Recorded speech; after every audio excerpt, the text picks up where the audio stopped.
ওই শোন। হ্যাঁ বলেন সাহেব। জুতোটা বাজার থেকে পালিশ করে এসে দে।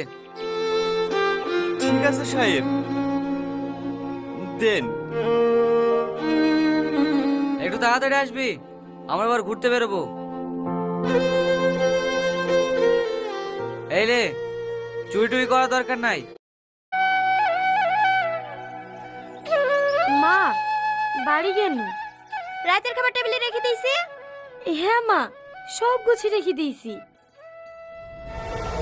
এই দাঁড়া, তোর হাতে কি? সাহেব,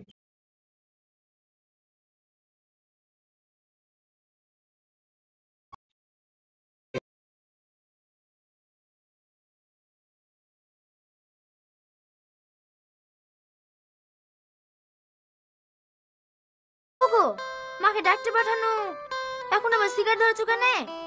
ও কিছু বলছি মা? হ্যাঁ, এইখানে বসো। হ্যাঁ বল।